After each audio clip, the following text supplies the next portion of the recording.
한번 제가 어리석은 질문을 하나 드려볼게요. 하나님 말씀을 듣고 깨닫고 믿음으로 직면하여 그 말씀을 믿음으로 순종하는 일이 즐거운 일입니까? 고통스러운 일입니까? 예. 물론 그 말씀이 어떤 말씀에 따라서 즐거운 일일 수도 있고 고통스러운 일일 수도 있을 것입니다. 여러분은 어떻습니까? 성경을 통해 계속 하나님의 말씀을 받고 있지 않습니까? 그리고 그 말씀을 들으면 그 말씀을 듣고 그 말씀과 씨름하여 직면해서 순종하는 그 일이 정말 신나고 즐거운 일입니까? 어렵고 힘들고 고통스러운 일입니까?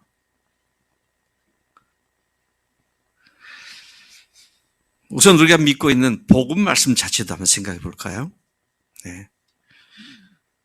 우리가 하나님을 무시하고 자기가 주인 되어서 자기 마음대로 살았다는 죄를 위하여 하나님이신 성자 예수님께서 세상에 오셔서 십자가에서 우리를 위해서 대신 몸을 찢기시고 피를 흘리시고 희생을 치르셨습니다. 그리고 우리로 믿을 수 있는 확실한 증거를 주시도록 사흘 만에 부활하셨습니다. 아멘이시죠? 자, 거기까지가 복음이라면 그건 완전한 것이 아니죠. 자, 그런데 그걸 내 것으로 가지려면 어떻게 해야 되냐 할 때 두 가지죠. 회개하고 예수님을 주님으로 영접해야 된다. 근데 안타깝게도 복음을 믿는다고 하는 사람들 중에 자기가 주인 된 죄를 회개하고 그 다음에 예수님이 주인이 되어서 주인 바뀐 삶으로 들어온 영접을 한 사람들이 그다지 많지 않다는 것에 경악을 금할 수 없습니다.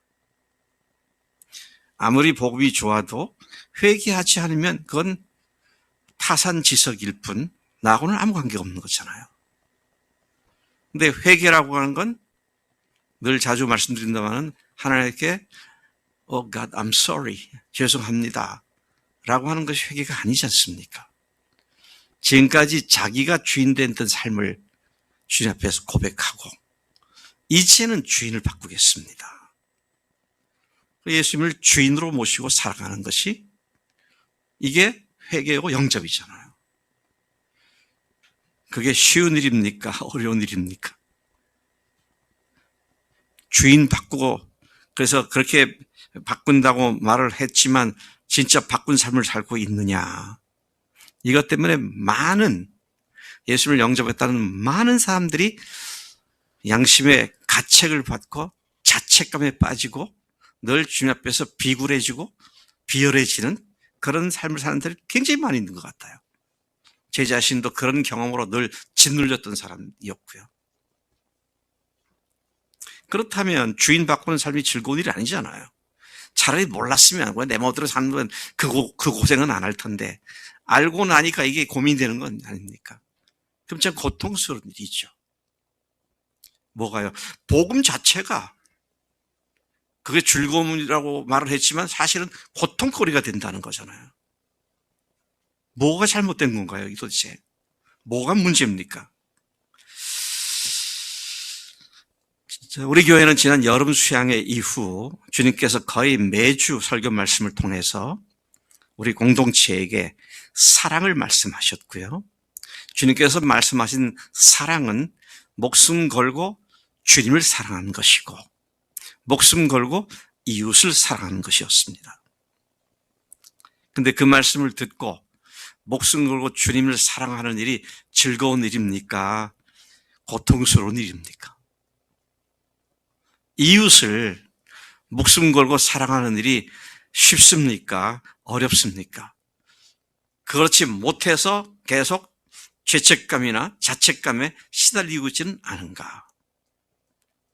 뭐가 잘못됐느냐 하는 거예요.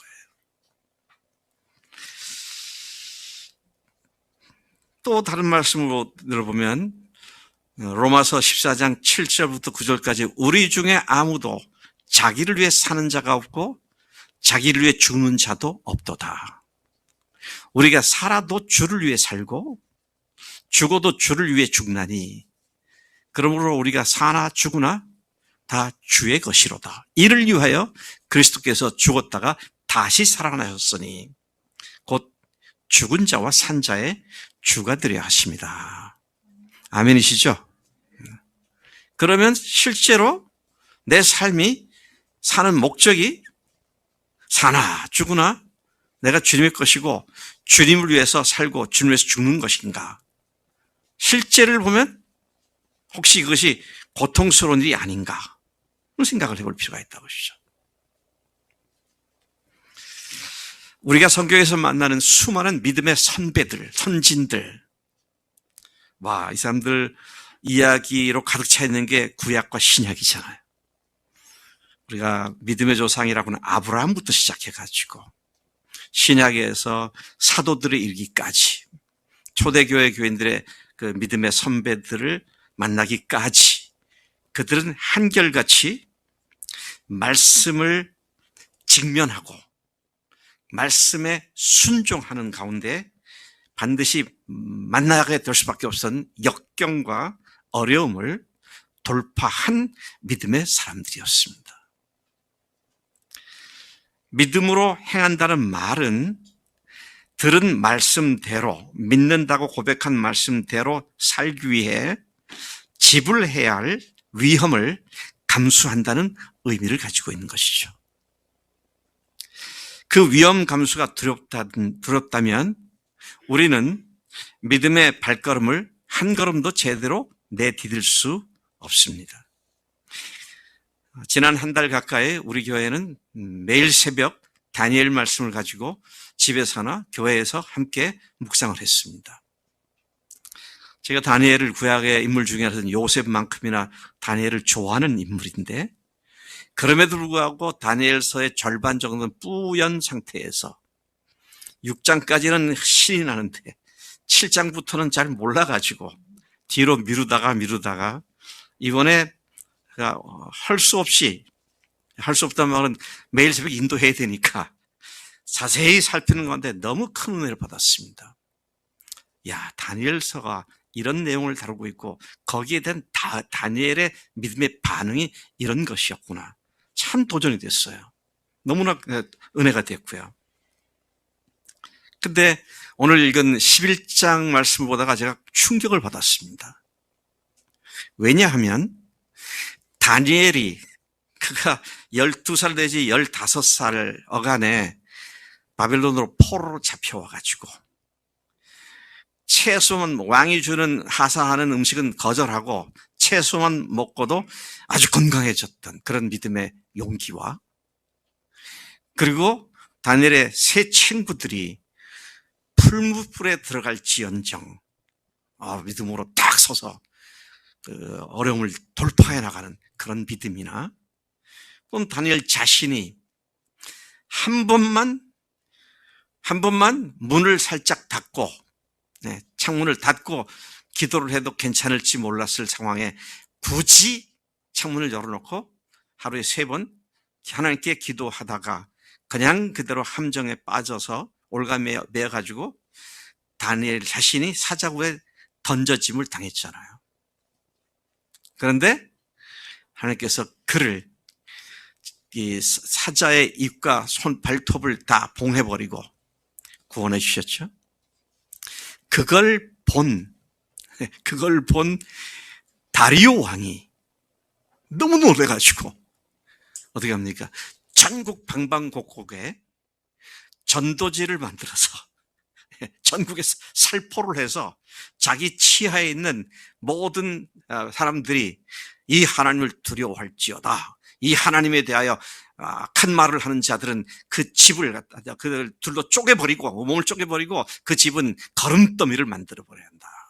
그렇게 이방 왕이 그런 조서를 내려서 전국에다 뿌렸던 얼마나 놀라운 일입니까? 근데 그때마다 등장하는 거는 왕이 꿈을 꿨거나 또 왕이 어떤 꿈을 꾸고 계시를 받았거나 그걸 몰라가지고 전전긍긍할 때 다니엘이 나타나가지고 그 꿈을 이야기해주고 해석해주고 또 환상 본 것도 그렇게 해주고 다 그렇게 하다가 7장 이후에는 다니엘 자신이 환상을 보기 시작하더라고요. 그렇게 하기를 우리 오늘 10장을 봤는데요. 10장에 이르기까지 몇 년이 지났느냐? 한 60년이 지난 겁니다. 다니엘의 포로 생활, 한 70년 이상의 포로 생활의 끝자락에 하나님께서 보여주신 어마어마한 말씀을 보게 된 겁니다. 듣게 되고 보게 되었어요. 그게 이제 뭐에 관한 얘기냐? 근데 아까 잠깐 나왔습니다만은 먼 훗날 되어질, 오늘 우리가 다시 그걸 보니까 말세, 종말에 되어질 일까지를 포함한 전 인류 역사의 스코프를 담고 있는 그런 인류 역사의 종말에 관한 말씀을 그가 예언으로 받게 되죠. 제가 왜 충격을 받았느냐면요. 이런 어마어마한 말씀을 받았으면 다니엘이 하나님 앞에서 기뻐가지고요. 종에게 이런 걸 보여주셨습니다. 그랬을 텐데 이 말을 듣기 시작하면서 그가 어떻게 됩니까? 힘이 빠지고 완전히 맥이 풀려서 쓰러져서 잠에 빠져버리더라고요. 그러니까 제가 막 묵상하다 이게 뭐지? 왜 이렇지? 예언의 말씀을 받았는데 다니엘이 왜 이렇게 되었을까? 그러면서 묵상을 하는 가운데 오늘 설교를 어떤 확대해서 설교를 만들게 되었습니다. 자, 다니엘은 자기가 본 예언의 말씀이 굉장히 난해했을 뿐만 아니라 도대체 감당하기 어려웠던 그런 느낌을 가졌던 것 같아요. 그래서 그가 맥이 빠지고 어떻게 할 줄 모르는 그런 상황에 들어갔었는데, 근데요, 하나님께서 그를 터치해 주시더라고요. 하나님의 손길이 그를 만져주시더라고요. 거기서부터 다니엘이 그 말씀을 정면 돌파하면서 말씀을 직면하기 시작을 합니다. 그리고 그 말씀을 간직하고 말씀을 기록해서 오늘 저와 여러분들에게까지도 그 말씀의 예언의 말씀을 전해주는 사명을 제대로 감당했더라는 것이죠. 참 놀라운 일이다. 근데 저를 놀라게 만든 건 말씀을 받았을 때에 다니엘이 그걸로 기뻐한 것이 아니라 너무 힘들어 고통 가운데 있었다는 이 사실이 저에게는 충격이 되었습니다. 말씀에 직면할 때 두려워 떨며 힘이 빠져버린 다니엘의 모습을 우리가 보게 되는 것이죠. 말씀에 직면한다는 말은 하나님의 말씀을 믿음으로 받고 그 말씀대로 살겠다는 결단을 하고 그 말씀대로 순종하는 것을 의미하는 말로 제가 말씀에 직면한다. 그대로 살지 않을 거면 그하고 고민할 것도 없어요. 나 관계없는 거니까. 근데 이 말씀에 적용해서 내 삶을 변화시켜 나가길 원하고 그 말씀을 내 속에 실제로 이룰 수 있도록 순종하기를 원한다면 이 말씀과는 틀림없이 다니엘처럼 힘든 그 고통 가운데 빠질 수 있다라는 사실을 주목하게 된다는 말인 것이죠. 주님의 말씀을 듣고 그 말씀을 자신의 믿음에 결부시키는 순종하는 삶. 이게 말씀에 직면한다. 그렇게 말할 수 있는 거죠. 우리가 그토록 많은 주님의 말씀을 듣고 접하지만 그 말씀들이 나의 삶을 변화시키지 못하는 이유가 무엇입니까? 그것은 말씀을 믿음으로 직면하지 않고 직면의 반대말이 뭔가요? 외면하기 때문입니다. 들었지만 외면해버려요. 못 들었거나 안 들은 척 해버리고 맙니다. 그러니 그 말씀이 그 속에 열매를 맺을 길이 없는 것이죠. 여러분들은 하나님의 말씀을 매주 또는 매일 들으면서 그 말씀을 직면하십니까? 아니면 외면하십니까? 그런데 직면하려고 하면은 힘이 빠지고 거의 기절까지 하는 그런 상태에 가 있다는 것을 보게 되죠. 히브리서 4장 2절에 이 말씀을 잘 지적해 주고 계시죠. 히브리서 4장 2절에 들은 바, 그 말씀이 그들에게 유익하지 못한 것은 듣는 자가 믿음과 결부시키지 아니함이라.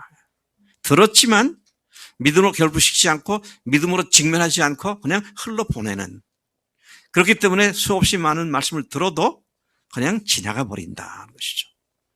여기에서 생각나는 것은 예수님의 씨 뿌리는 마음밭에 관한 비유가 생각이 납니다. 첫 번째 떨어진 씨가 어디 떨어졌어요?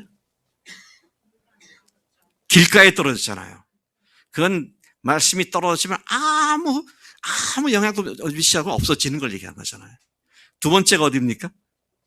돌짝밭입니다. 돌짝밭에 떨어진 그 상태를 주님이 친히 설명해 주실 이는 말씀을 기쁨으로 받되 그랬습니다. 말씀을 들어도 맹숭맹숭하고 아무 감동이 없으면 그건 참 저주받은 땅이라고 말할 수가 없는데, 그래도 말씀들이 기쁨이 있잖아요. 상당히 괜찮은 밭입니다. 근데 그러니 무슨 소용이 있습니까? 햇볕이 나니까, 뜨거운 햇볕이 쪼이니까 흙이 깊지 못해서 그냥 다 타버리고 사그라져 버리고 아무 열매도 맺지 못하는, 이것은 말씀을 받긴 받지만 그 말씀을 제대로 직면하지 않는 그런 모습을 주님께서는 씨 뿌리는 비유 두 번째 밭으로 설명한 것으로 이해가 됩니다. 근데 하나님의 말씀을 직면하지 않고 외면하는 아주 전형적인 모습을 우리는 신약 성경의 한 부자 청년 관원에게서 발견할 수 있죠. 마가복음 10장 17절부터 23절까지의 한 부자 청년이 나오죠. 근데 예수님께서 길에 나서셨습니다. 길을 가기 위해서 큰 길로 나가셨어요. 그랬더니 고위 관직에 있는 한 부자 청년이 뛰어왔습니다. 그냥 산책하다가 저분이 예수인가? 그리고 가서 보고가 아니고요. 예수님이 보이자마자 달려왔다 그랬습니다. 그러고는 그 큰 길이니까 사람들이 많이 올 거 아니겠어요? 근데 거기에 그대로 그냥 땅에 꿇어 엎드렸다고 했습니다. 그리고 그가 질문을 드린 것이 뭡니까? 내가 어떻게 해야, 무엇을 해야 영생을 얻겠습니까? 그가 예수님께 구한 것은 영생에 이르는 길을 알려달라는 것이었습니다. 제가 신약 성경에서 만난 구도자들 중에 아마 넘버원으로 꼽으라 그러면은 이 부자 청년도 그 넘버원에 들어갈 것 같아요. 예? 이 사람이 부자 청년이잖아요. 그래서 가만히 생각해 보니까 관원이고요. 고위 공직에 있는 사람이잖아요. 아마 오늘날 말하면 머리가 좋아서 열심히 공부해갖고 사시에 합격을 해서 30대 초반에 판검사, 변호사가 돼가지고 또 그런 총각을 또 돈 많은 부잣집에 딸을 갖다가 시집 보내가지고 그래서 결혼해서 그 청년도 부자가 된 그런 아주 전형적인 모습이다 생각이 들더라고요. 근데 그가 예수 앞에 뛰어와가지고 딱 무릎을 꿇고 내가 무엇을 해야 영생을 얻겠습니까? 참 놀라운 주님의 반응을 봅니다. 21절에 보면은요, 지금 마가복음 10장 21절에 보면 이에 예수께서 그를 보시고 사랑하셔서 사랑하셨다 그랬습니다. 그의 진지한 구도자의 진정한 모습을 보고 사랑하셨다 그랬습니다. 사랑하셨기 때문에 그를 정말로 구원하는 길을 알려주시기 시작한 것이죠. 그래서 사랑하셔서 하신 말씀이 내가 계명대로 지켜 행하라. 이 청년이요, 얼마나 진지한 청년이었는지, 그 계명들은 제가 어려서부터 다 지켜 행했습니다. 자, 그렇게 답을 드렸죠. 그러니까 그 답을 들으신 예수님께서 그를 사랑하셨다 그랬습니다. 이 말을 듣고 난 뒤에 사랑하셔서 그랬어요.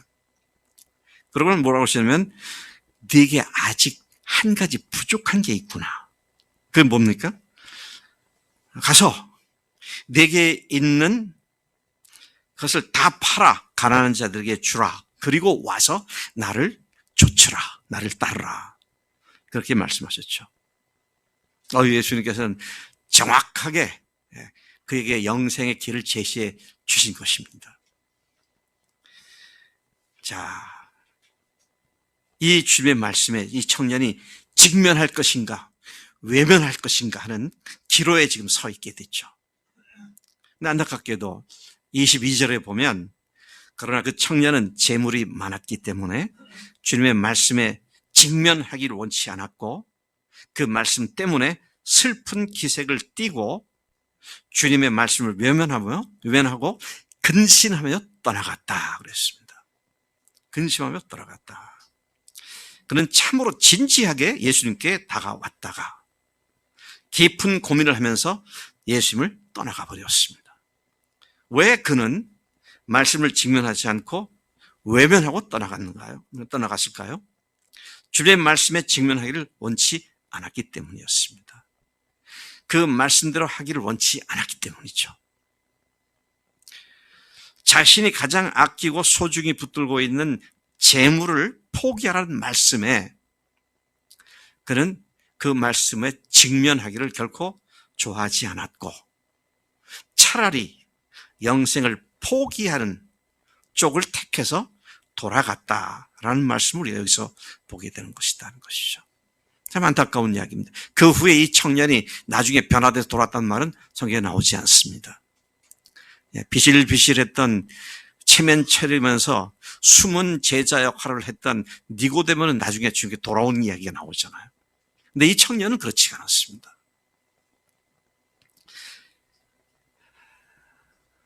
다시 다니엘로 돌아갑니다.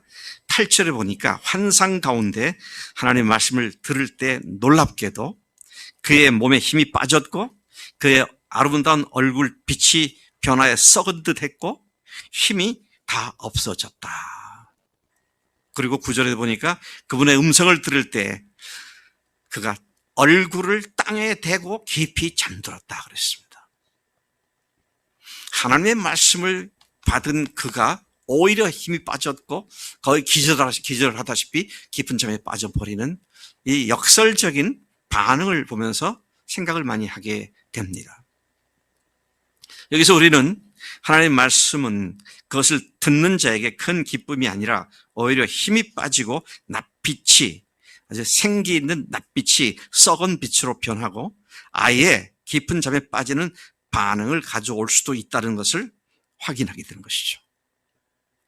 다니엘은 이 하나님의 예언의 말씀을 그의 생애가 맞춰져 가는 시점에 들었는데 85세쯤인 것 같습니다. 이 말씀에 직면할 때 엄청난 고통과 깊은 잠에 빠지는 그런 즉각적인 반응을 보였던 것이죠. 자, 그런 다니엘을 하나님은 그대로 방치하지 않으시고 그 말씀에 직면토록 격려해 주시는 하나님의 이야기가 계속되고 있습니다. 언제나 하나님이 말씀하실 때는 그 말씀을 듣는 사람으로 하여금 그 말씀에 직면하여 그 말씀대로 순종함으로 말미암아 하늘의 복을 누리게 하시기를 위함인 줄로 믿습니다. 우리를 고통스럽게 만들고 우리를 괴롭히기 위해서가 아니라 정말 하늘의 복을 누릴 수 있도록 위해서 주님께서 우리에게 말씀하신다는 말씀이죠. 예레미야 29장 11절 말씀 많은 분들이 암송을 하죠. 애송을 합니다. 그 29장 11절에 보면 나 여호와의 말이라, 나 여호와의 말씀이니라, 여호와의 말씀이니라. 그 다음에 뭐라고 합니까? 너희를 향한 나의 생각은, 그러니까 우리를 향해서 가진 하나님의 생각 자체는 내가 잘 안다, 내가 안다. 다른 사람들은 내가 잘 안다. 그건 뭐냐? 그럴 때 뭐라고 했습니까? 평안이요, 재앙이 아니다. 그 말을 내가 너희들하고 너희들이 갖고 있는 생각은 평안이고 재앙이 아니기 때문에 그 말씀을 내가 하는 것이다. 그런 의미로 말씀하신 것이죠. 뿐만 아니라 너희에게 뭐라고요? 미래와 희망을 주는 것이다. 하나님 말씀대로 하면 망할 것 같아요. 하나님 말씀대로 하면 안 될 것 같아. 네. 그런데 망하게, 안 되게 하려고 주시는 하나님이 전혀 아니다는 것이죠. 우리 고민자 자매님 주일날 문 닫으니까 망했죠? 예. 아니에요. 그거 해야 몇 푼 더 벌고 이렇게 우리는 생각을 하잖아요. 근데 하나님께 맡기면 다른 날 다 그걸 보충을 해 주시더라고요. 이 하나님의 말씀에 직면한다는 말은 내 생각과 논리로 말씀을 따라다가면 큰일 날 것 같은 그것을 믿음으로 정면 돌파한다는 얘기죠. 그런 저런 생각 때문에 아무것도 못하면 순종이 안 되잖아요. 그냥 그대로 있는 겁니다. 그러면 망하는 거죠, 그러면. 자, 그런데 하나님께서 다니엘을 어떻게 격려해 주셨는가? 이 격려하는 말씀들을 보면 참 놀랍습니다. 오늘도 주님은 우리를 말씀에 직면하라고 격려해 주시는 의로우시고 선하신 하나님인 줄로 믿습니다. 10절과 11절에 하나님께서 그를 격려하신 기록이 이렇게 되어 있어요. 한 손이 있어 나를 어루만지기로 내가 떨었더니. 하나님께서 직면하기를 두려워하는 그 사람에게 하시는 첫 번째 격려가 뭐냐? He touched him. 만져주시는 겁니다. 손을 대시는 겁니다. 제가 이 말씀을 읽다가 다시 묵상해 봤어요. 신약 성경에 예수님께 수없이 많은 질병과 문제를 가진 사람들에게 손을 대셨잖아요. 손을 대셨어요. 근데 그 손은 무슨 손입니까? 모든 만물을 만드신 전능자의 손이잖아요. 그런가 하면 우리를 위해서 기꺼이 내주신 아들을 보내주신 그 손이잖아요. 그 손이 다니엘을 만졌다. 만졌다는 말을 영어로는 터치한다 그러잖아요. 하나님의 손이 다니엘을 터치한 것이다 것이죠. 여러분, 우리가 부족함에도 불구하고 살아갈 수 있는 중요한 이유 중 하나가 그 사랑스러운 자비로운 손이 우리를 하나님께서 자주 터치해 주시기 때문에 우리가 실망 가운데서 벌떡 일어나서 말씀대로 사는 일에 직면할 수 있게 되는 줄로 믿습니다. 이건 신비한 손이고요. 하나님의 능력의 손이고요. 우리의 논리나 이성이 아닙니다. 그분의 손이 우리를 터치하실 때 우리가 눈을 번쩍 뜰 수도 있고 귀가 열릴 수도 있고 자리에서 벌떡 일어날 수도 있고 그 손의 터치함이 우리의 생명의 손길이 된다는 것이죠. 예수님께서 한 번은 나면서부터 소경된 사람 만나서 그의 눈에다가 손을 대셨어요. 손을 대시고 안수하셨습니다. 그리고 물으세요. 뭐가 보이냐? 그랬더니 그 사람이 대답합니다. 예, 사람들이 보입니다. 나무 같은 것들이 걸어 다니는 것이 보입니다. 우리 다은이, 이 사람이 지금 보고 있는 거야? 못 보고 있는 거야? 보고 있어. 눈 떠서 보이잖아요. 근데 제대로 봐? 못 봐? 이게 사람이 나무로 보이면 어떻게 돼요? 그랬더니 주님께서 Jesus touched him again. 다시 그에게 손을 대십니다. 저는 이 말씀 생각할 때마다 하나님의 터치하심은 우리를 낫게 하실 뿐만 아니라 온전하게 해주시는구나. 그래서 우리가 구할 것은 하나님의 자비로우신 그 능력의 손길을 구하는 것, 그분의 전적인 역사하심을 구하는 것, 이것이 우리가 살 길이다 하는 것이죠. 그리고는 어떻게 합니까? 어루 만져줬더니 이 다니엘이 벌벌 떨기 시작했습니다. 내가 떨었더니, 그러니까 그 다음에 그가 내 무릎과 손바닥이 땅에 닿게 일으키고, 손바닥과 무릎이 땅에 닿았다니까 반 정도 엎드린 상태 아닙니까? 디귿자로 몸을 이렇게 만들어 주셨다는 얘기가 되겠죠. 자, 그렇게 땅에 닿게 일으켜 주셨고, 또 내게 이르시되 큰 은총을 받은 사람 다니엘아, 그렇게 말씀하십니다. 큰 은총을 받은 사람 다니엘아, 내가 네게 이르는 말을 깨닫고 일어서라. 내가 네게 보내심을 받았느니라. 내가 너에게 보내심을 받았다. 이게 기가 막힌 얘기입니다. 그러니까 천사인지 예수님인지 확실하게 얘기하기가 좀 어려운 부분이 있습니다만은, 하나님께서 누구를 보내셨든지 하나님께서 보내셔서 다니엘에게 보내셨잖아요. 왜 보냈는지 아세요? 하나님께서 지금 출동을 하셨어요. 하나님이 출동하신 이유가 뭔지 아세요? 그 다음 보면요, 이게 뭐라고 말씀하냐면, 네가 깨달으려고 네 하나님 앞에 스스로 겸비하게 하기로 결심하던 첫날부터 내 말이 응답되었다. 그래서 내가 내 말로 여기 왔다 그랬습니다. 이게 대단한 말씀입니다. 정경래 자매의 기도로 하나님이 출동하실 수 있다는 겁니다. 기도로 하나님이 출동하셔서 우리의 삶의 현장에서 부딪히고 있는 장벽을 뚫고 지면에 나갈 수 있도록 하나님께서 출동하셨다는 얘기죠. 기도는 하나님을 출동케 하는 위대한 능력이 있는 줄로 믿습니다. 그러니까 기도하지 않고는 살 수가 없어요. 기도하지 않고는, 주님의 터치를 받지 않고는 할 수 있는 것이 아무것도 없다는 것이죠. 이 말씀에서 말씀에 직면하기를 주저하는 사람들을 어떻게 격려하시는가 하는 것을 다시 몇 가지를 살펴볼 수가 있습니다. 첫째는, 하나님은 연약하고 힘이 없고 깊은 잠에 빠진 다니엘을 만져주셨다는 것이죠. 만져주셨다. 전능자, 사랑하시는 하나님의 손이 그를 만져주셨다.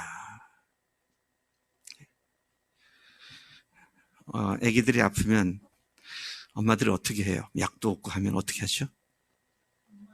엄마 손이 약소리 나고 아픈 데를 이렇게 만져주면, 또 신기하게 애들이 다 낫더라고, 또 그게. 그게 이상하더라고요. 심지어 외상에 상처가서 피가 나도 엄마 손에 약소리 나고 하면 걔가 안정을 받더라고. 엄마 손이 대단한 손이라고 그런 힘이 있어요. 하물며 하나님의 손이 터치하시는데 해결하지 못할 문제가 아무것도 없다. 이런 생각을 우리가 다시 한번 해볼 수밖에 없는 말씀이죠. 오늘도 주님은 그 사랑의 능력의 손길로 우리를 터치해 주시기 때문에 우리가 힘을 얻고 잠에서 깨어나 말씀에 직면하여 대가 지불도 마다치 않고 순종할 수 있게 되는 줄로 믿습니다. 오늘 전능하신 주님의 손길이 우리 모두를 터치해 주시는 복된 자리가 되게 하시기를 축복합니다. 또 두 번째 그를 격려하고 위로하는 그 모습을 보면 참 놀랍습니다. 하나님은 다니엘의 정체성을 일깨워 주셨습니다. 네게 이르노니 11절, 큰 은총을 받은 사람 다니엘아 그랬습니다. 와, 이거 얼마나 놀라운 말씀입니까? 큰 은총을 받은 사람 다니엘아 그랬어요.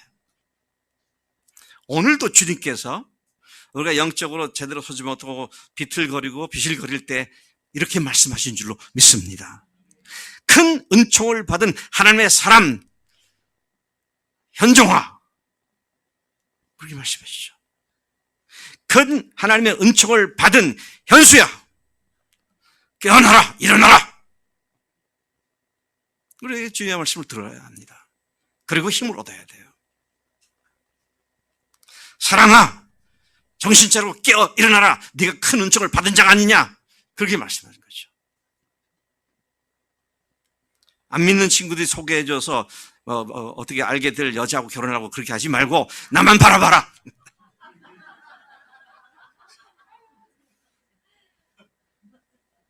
그걸 믿으면 그렇게 해야 될 거야. 그렇게 안 하면 안 믿는 거고요. 근데 어떻게 해요? 주님께서 터치해 주신다 그랬습니다. 만져주신다고. 그리고는 하나님의 은총을 받은 너, 하나님의 사람, 응? 누구 있어요? 또 나래야. 그러죠. 야, 우리가 내가 누군지를, 주님께서 나를 어떤 존재로 복을 주셨는지를 기억하고 생각하고 산다면 우리가 이렇게 비실거릴 수가 없습니다. 제가 온 건 없지만 아침에 일부 예배 때 생각이 나서 좀 말씀을 드렸는데, 한때 전 세계 어린아이들의 마음을 완전히 사로잡았던 라이언 킹이라고 하는 만화 영화, 월트 디즈니사에서 나온 게 있죠. 거기에 나왔던 애기 사자가 심바죠? 심바죠. 그 아버지가 죽었고, 애기 사자가 이제 외삼촌인가 뭐 삼촌인가 무파산가 뭐 이렇게 막 쫓겨 다니면서 이제 그렇고 막 실망하고 낭망하고 막 그러고 있을 때 오늘 갑자기 하늘에서 소리가 납니다. 제가 그대로, 제가 기억한 대로 그대로 그걸 얘기해 볼까요? 심바, remember who you are. 그러더라고요. 심바야, 네가 누군지를 기억해라. 여러분, 주님께서 오늘 우리에게 이렇게 말씀하십니다. 하나님의 큰 은총을 입은 성민아, 네가 누군지를 기억해라. 이 하나님의 손과 이 하나님의 음성을 듣는 사람들은 결코 상황에 막히고 결코 아예 엄두도 못 내고 시작도 못하고 포기하지 않고 그 말씀을 직면하여 뚫고 나가는 믿음의 사람들인 줄로 믿습니다. 이 마귀란 놈은 계속 우리한테 너 별거 아니야. 네가 뭐 믿음이 있어. 그래 봐야 너는 구원받을지도 모르겠어. 넌 틀렸어. 네가 뭘 한다고. 말씀 좋지. 근데 네한테 해당 안 돼. 그러면서 계속 방해를 하잖아요. 그럴 때 여러분 사탄을 향해서 외칠 일이 뭔가요? 나는 누구다?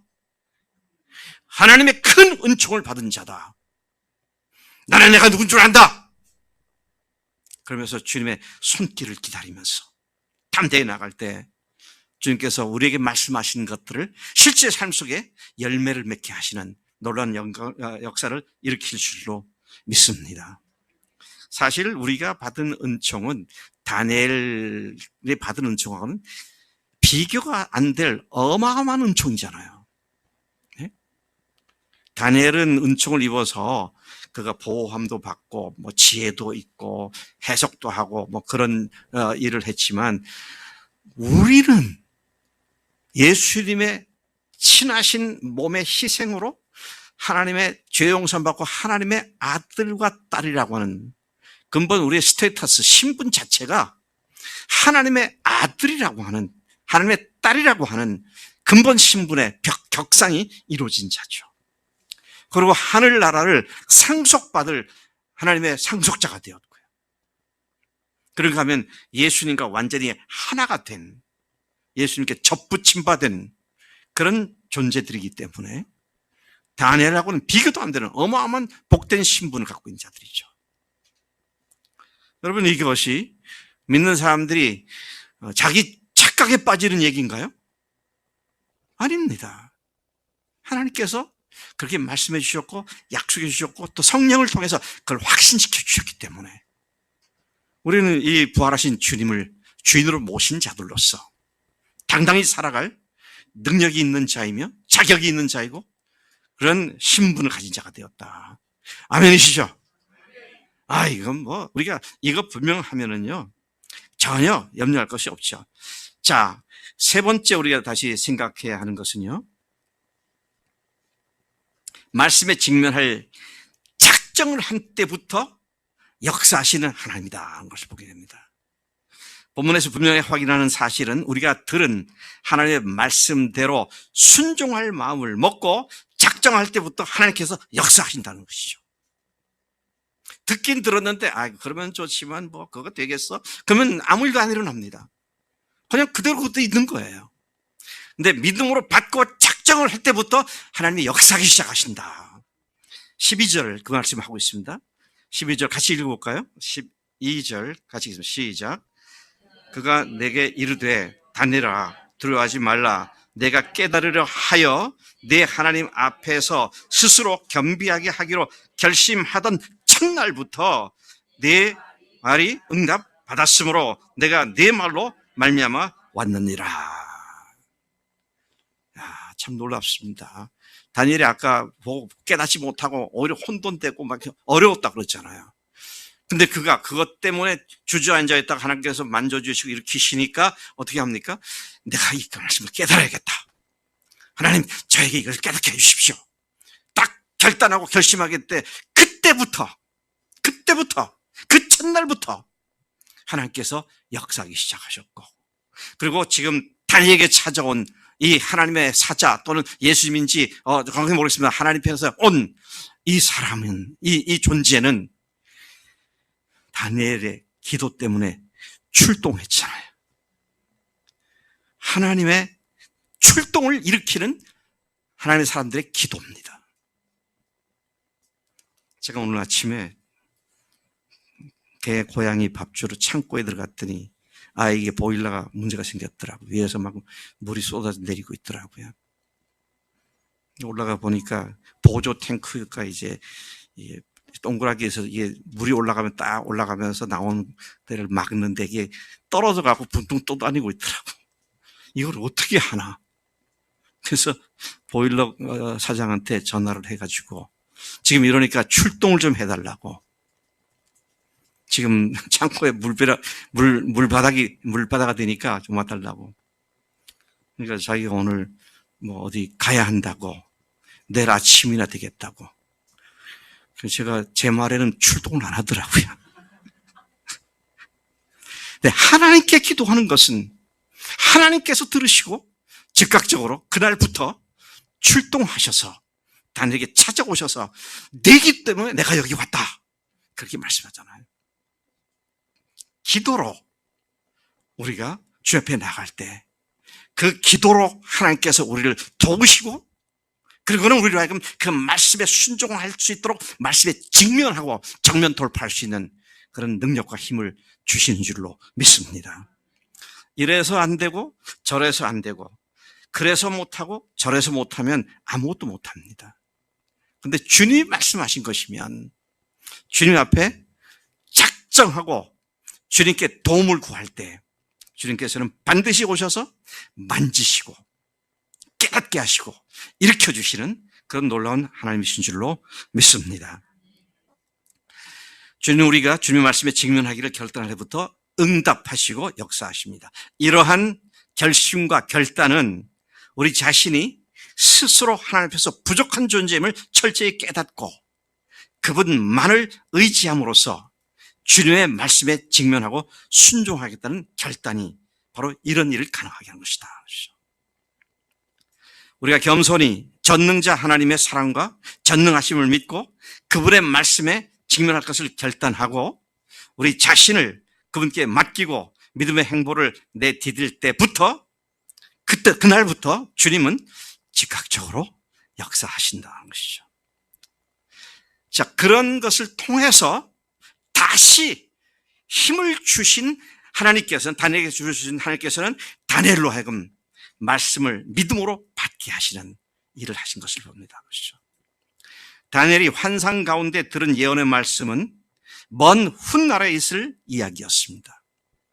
14절을 보니까 이제 내가 마지막 날에 네 백성이 당할 일을 내게 깨닫게 하러 왔노라. 이는 이 환상이 오랜 후의 일임이라 하더라. 다니엘이 말씀에 직면하여 그 말씀을 깨닫기를 원하여 스스로 하나님 앞에서 겸손해지기를 결단했을 때, 근데 그렇게 나니까 이제 다 문제가 풀린 것이 아니라 또 다른 장벽을 만나게 됩니다. 그러니까요. 믿음의 행보는 산 넘어 산이고요. 걸음걸이마다 하나님을 의지할 수밖에 없는 겁니다. 이 정도시면 이제 다 해결됐어야 하는데, 그 다음에 16절을 보니까 뭐라고 어떤 14절, 15절 보면은 어떤 말씀이 나옵니까? 예, 그가 만났는데 얼굴을 떨고 말씀을 뜻을 알게 됐을 때 얼굴을 떨구고 말문이 막혔고 숨조차 쉴 수 없게 되어버렸습니다. 숨조차 쉴 수 없다는 말을 우리가 흔히 하는 말은 숨이 막혀버리고 말았어요. 그 예언의 말씀에 꽉 부딪혀서 어찌할 바를 모르는 그런 상태가 되고 말았다는 것입니다. 그런데 주님은 그런 상태의 다니엘을 말씀에 온전히 직면하도록 도우셨습니다. 16절 보니까 인자와 같은 이가 있어 내 입술을 만진지라. 주님이 직접 그의 입술을 만져주셨다 그랬어요. 다니엘로 하여금 자신의 문제를 자신의 입으로 고백할 수 있게 해주셨습니다. 그러나 우리도 모처럼 말씀에 직면하겠다고 결단했을 때에 이러한 장애물을 또다시 만날 수 있음을 우리가 알고 있어야겠다 하는 것이죠.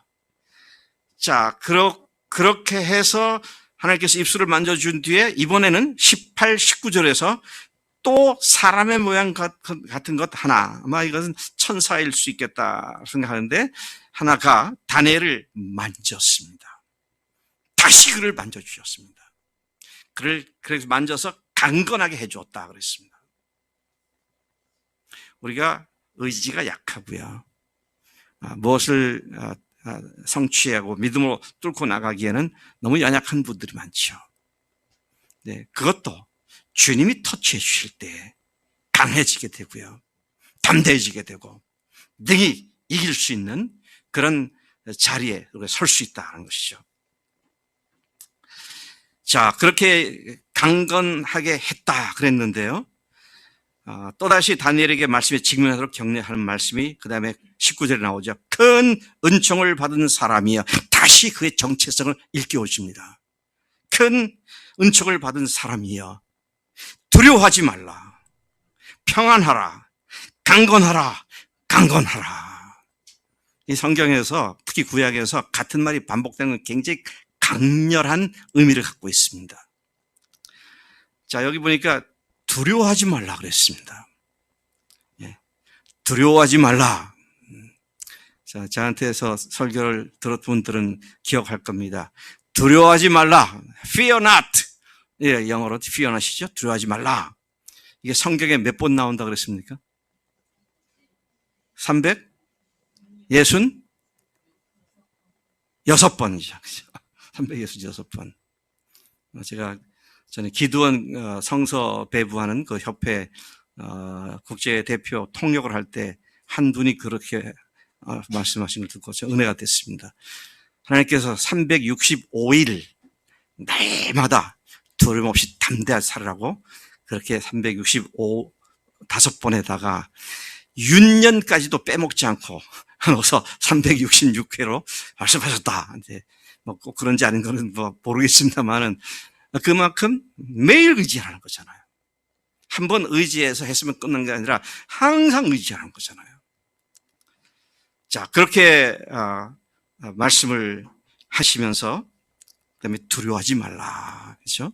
두려워하지 말라. 하나님의 사람이 두려워할 이유가 없습니다. 은총을 받은 사람들이, 십자가 부활의 은총을 받은 사람들이 두려워할 이유가 하등이 없습니다. 두려워하는 마음은 마귀란 놈이 키워주죠. 근데 심리학자들이 두려움에 대한 정의, 데피니션을 뭐라고 말합니까? 제가 그 옛날에 교수 초년생일 때 심리학을 가르쳤는데 그때 심리학에서 인간의 감정 중에 두려움, 공포에 대한 심리학자들의 정의를 보고 제가 많이 도움을 입었어요.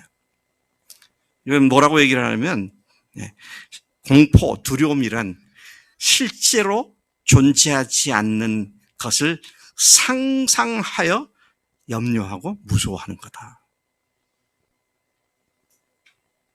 네, 실제로 어떤 일이 발생한 것이 아닙니다.